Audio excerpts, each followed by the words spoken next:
20 illegal migrants tried to get on the bus today at one of our bus stops. That news report there was out of Southern California. It's happened twice in 1 week.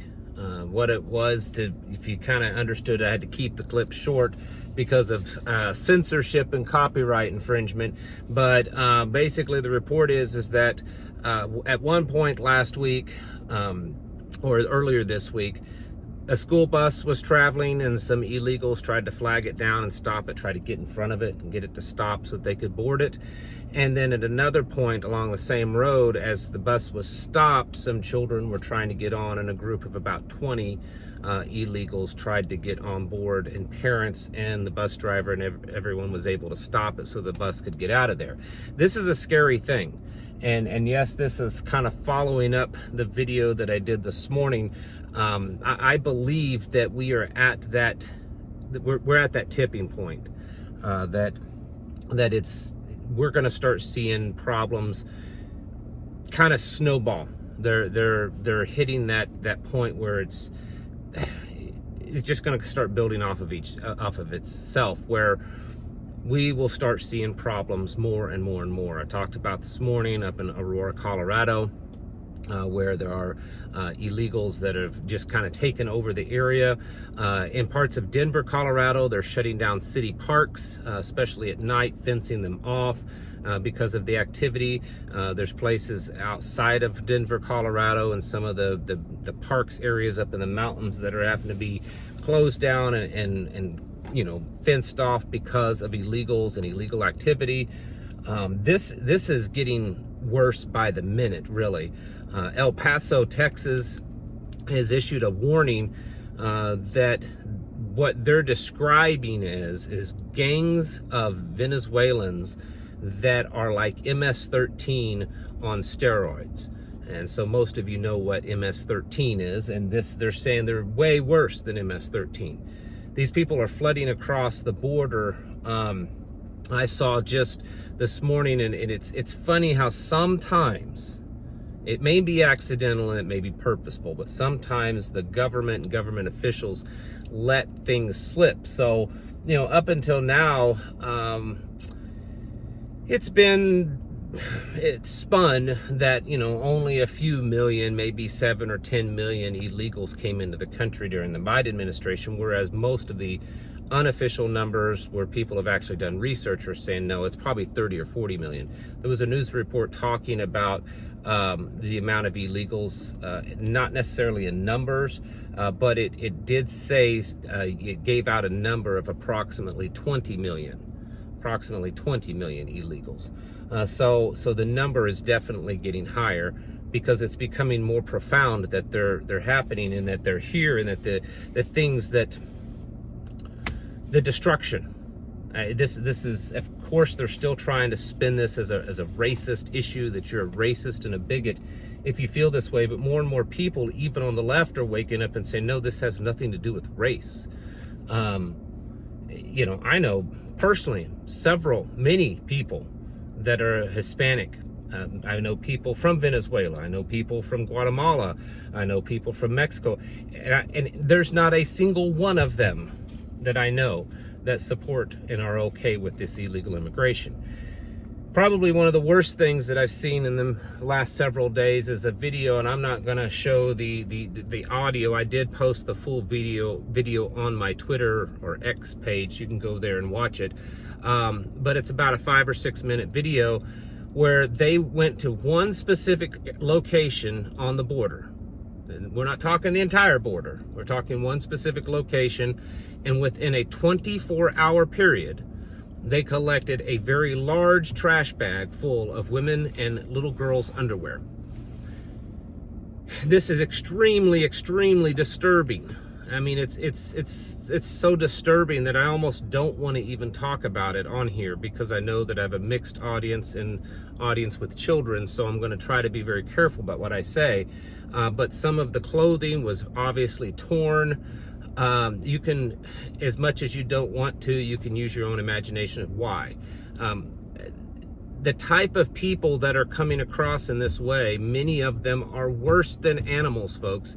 And the reason why all that women's underwear is there, because a lot of them, their payment for getting them in the United States is by kidnapping a woman or a little girl and giving them over to the smugglers. And many times those kidnapped persons don't survive. Sometimes they don't survive on purpose. There's many gruesome stories, some of them very official, of finding body parts along the border where their payment was paid at the border, and then the gang did what they want to with that payment, and then they disposed of the body. This is grotesque, and this is the type of people that are coming into this country. And people are sitting by and sometimes not even noticing it. And the ones of us that are noticing it, we're like, well, we don't know what we can do about it. We don't know what we're supposed to do. Here's what we got to do. Can we go down and can we change what's going on the border? Not likely. In fact, the few attempts that just regular citizens have tried to go down there, they're stopped by the government. So even if you had a group of hundreds or even a few thousand citizens that you wanted to go down and stop this at the border, the government won't let you. They'll arrest you and let the illegals come across. So we're not going to be able to do anything there. I don't believe that, and this is going to hurt a lot of feelings, I don't believe either person that we elect into office is going to be able to make serious change down there.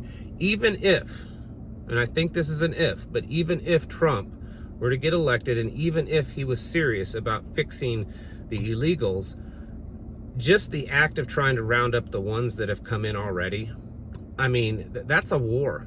The amount of personnel that they would have to hire and train is just astronomical.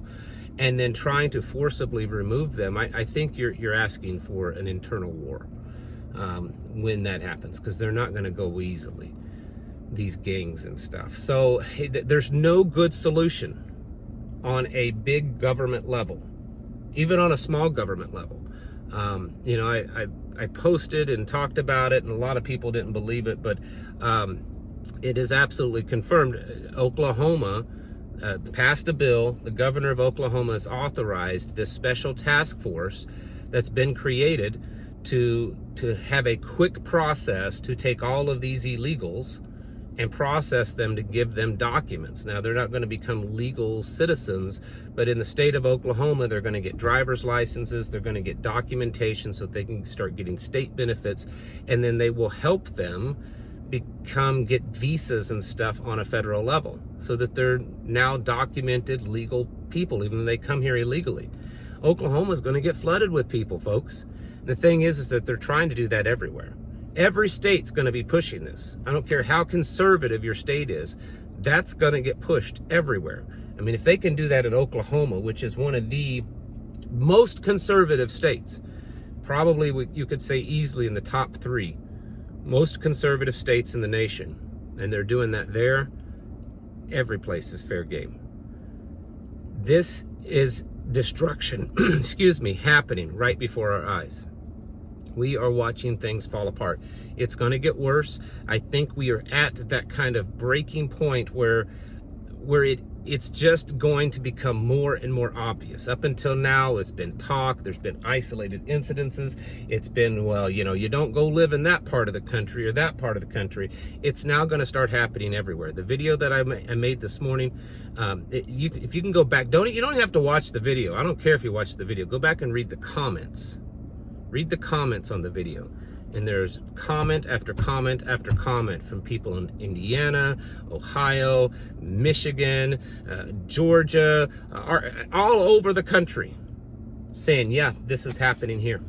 This is happening here. Groups of them are being bussed in. My little small town, there's areas that you just don't go anymore. It's happening here. It's happening everywhere, folks. It's absolutely happening everywhere. There's some things that we just have to do. Obviously, the normal preparation stuff that I talk about all the time is going to be vitally, vitally important, because you may get to a point that you just can't go out that often. Even though there's still stuff at the store, maybe the money is still good, but it'll become too dangerous to make too many trips outside the home. So you need to have a good stockpile so that you can stay at home as much as possible.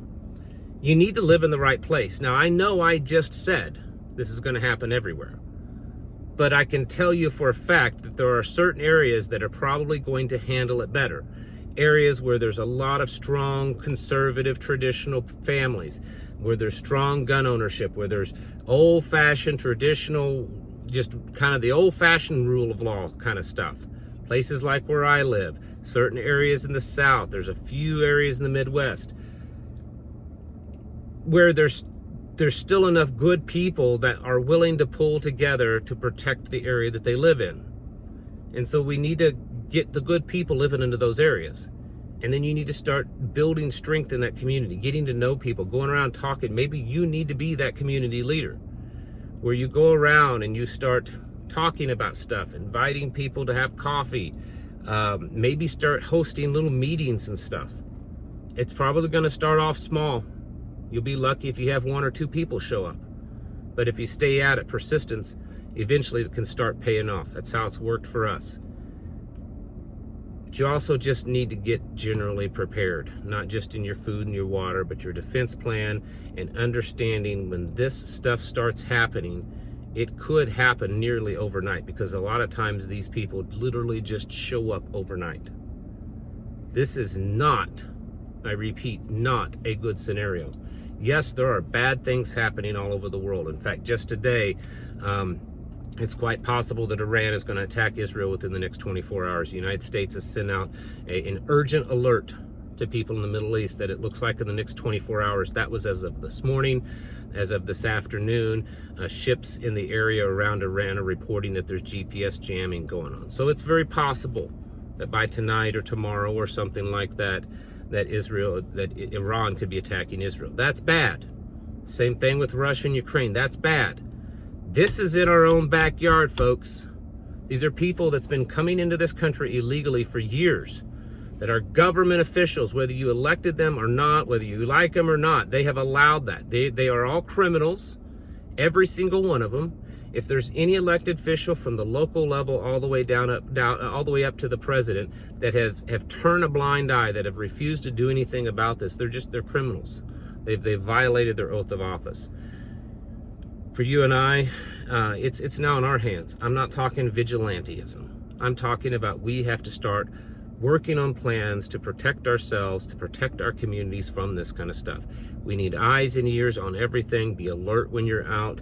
Be paying attention. I get emails all the time, and please still send them, of people just saying, I work at a bank, and all of a sudden this big bus pulls up and a bunch of illegals pour out, and they all have checks to cash, but they don't have IDs, and there's a government official, someone from INS or whatever is with them, and authorizes and gets the bank to cash all these checks. I mean, stuff like that. I work at a grocery store, and this bus will pull up with government tags, and all these illegals will pour out, and they'll just stock up on food and leave, or they'll come in and rent a couple of apartments, and 10 families will live in one apartment. It's all being paid for by the government. This stuff is happening everywhere. It was just announced today that officially the government has spent $150 billion in the last year taking care of illegals. I believe that that's probably way, way less, because that's based on the numbers that they say that aren't true. It's probably at least 3 or 4 times that. Very possibly $1 trillion that has been spent, but probably at least close to $500 billion that's been spent in the last year. This is just going to get worse. The people that are coming across are very emboldened. Many of them come from gangs and others in cartels, and then others are actual military trained nationals that are most likely here to specifically do harm in an official government capacity. This is getting critical, folks. I don't feel like that I am blowing this out of proportion or that I'm trying to spread some kind of fear. This is a warning sign. It's more like the watchman on the wall. This is a warning. This stuff is happening. And it may not be happening where you are at, but that doesn't mean that it's not happening. It doesn't mean that it won't eventually get to where you're at. We have to be ready for that. We have to be seriously preparing on a daily basis and keeping our eyes and ears open, our head on a swivel, communicating with others around us, working on a plan, because this is happening. You can't open the door and let 40 million plus people come into a country and not expect it to negatively affect the country everywhere. Eventually, it's going to just about be everywhere. There may be a few pockets that are untouched, but for the most part, it's going to be in a lot of places. And we need to get ready for that. There's no longer any time to just sit around and talk about it or to worry about it. It's time to get up off your couch and get something done.